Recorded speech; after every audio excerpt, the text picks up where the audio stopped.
Good morning, everybody. I dedicate this week's teaching to the memory of my mother, Rhoda Landsman, Ratzabat Ribavinatan.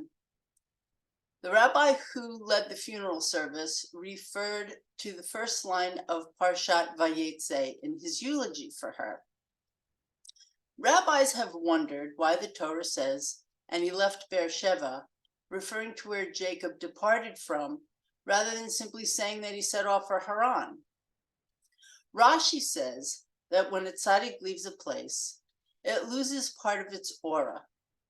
And at the same time, there's a residue that remains for more goodness to grow. In this way, when we lose a loved one, our lives are diminished. We preserve their memory by continuing the good deeds they did. My mom was known for her wise advice. She'd say things like, "A word to the wise is sufficient. When in doubt, find out." And as a consummate housekeeper teaching me, she would say, "Water is an enemy to wood."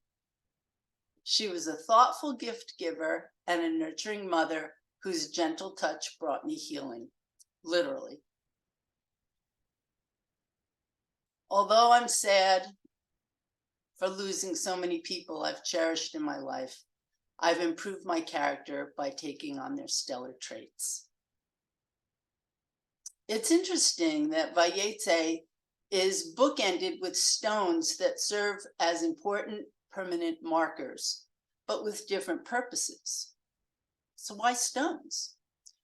We collect stones from our travels as souvenirs. We put stones on our loved ones' graves. But why? Stones represent permanence as well as a memory device. We place stones on a headstone to affirm that although the body has died, the soul is eternal, like the physical stone we've placed there. When we want to release someone from feeling guilty about having trouble making good on a commitment, we often say, "Well, it's not like it's written in stone." The Latin root of souvenir means up from below. And remember, we find stones beneath our feet, and the stones we save from a special trip bring back the memory to our minds whenever we look at it. Stones have a kind of magic to them. And think of Stonehenge, an outlander. I saved a few special stones from a jaunt to the coastal town of Dawlish when I was studying art in Exeter, England. I took those stones back to my studio, where I spent the next few months drawing them in a creative composition. I developed this special bond with those stones after spending so much time drawing them. A fellow student who also liked them took them from me, but I was not easily separated from my stones. They remain in the same configuration in my home these many decades later. The special power of stones was understood by many ancient cultures, and their use is employed in the stories we read in the Torah. The Parsha opens with Jacob leaving Beersheba and ends with him making a truce with his father-in-law Laban. The first verse tells of Jacob's departure, and the next verse describes how he spends the night at the place, Bamakom, where he places stones around his head to protect himself from wild animals. Those 12 stones in his dream mysteriously fuse together to form one pillar. How do we know this? And the Talmud reasons that this happens because in a later verse, the word stone is used in the singular. And then from that place, a ladder grows. And from this place, this is a divine transition for Jacob.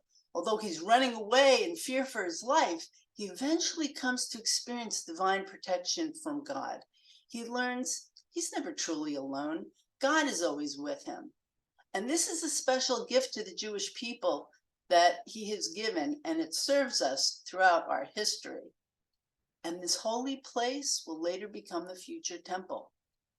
The 12 stones that Jacob places around his head represent the 12 tribes of Israel, as well as the 12 zodiac signs of the heavens.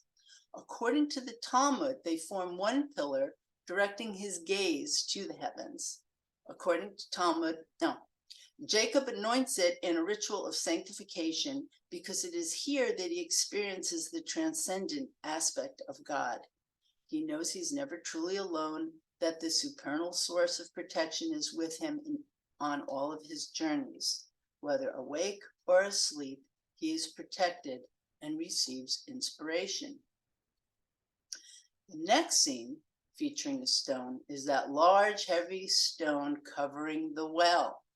Jacob sees Rachel, recognizes her as his beshert, and finds the strength of several men to remove the stone.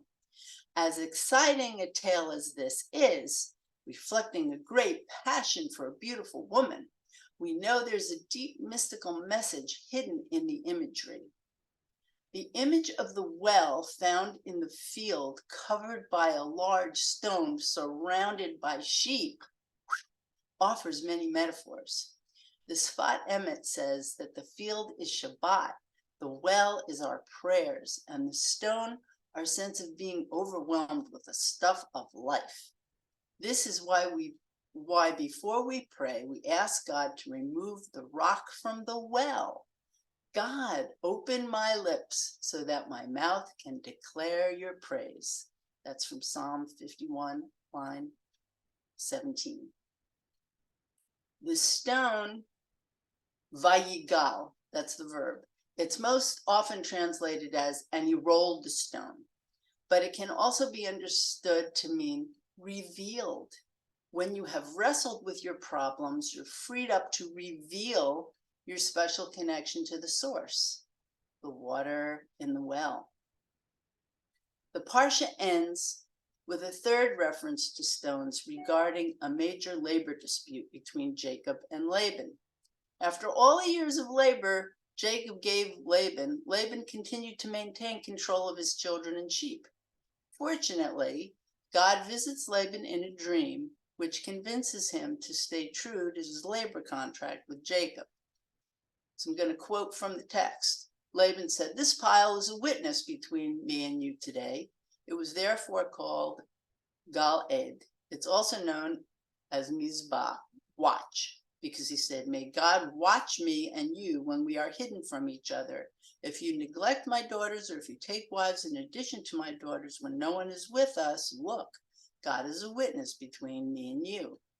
Laban said to Jacob, "Here is the pile and here is the monument which I have set up between me and you. This pile is a witness, and this monument is a witness that I am not to pass this pile to go to you, nor are you to pass this pile and this monument to come to me to do harm." And it's also, but you could do business. Jacob, Laban, and his friends commemorated the ritual with a meal. Strong fences make good neighbors. The pile stands as a physical reminder of the agreement. Anytime they walked by that pile, they remembered. In addition to this pile of stones acting as a physical boundary to cross only to do business, not to cause harm, we can take this further to understand that we should imbue all of our transactions with focused attention and moral behavior, the same attitude we apply to our prayer life. Debarti. Thank you.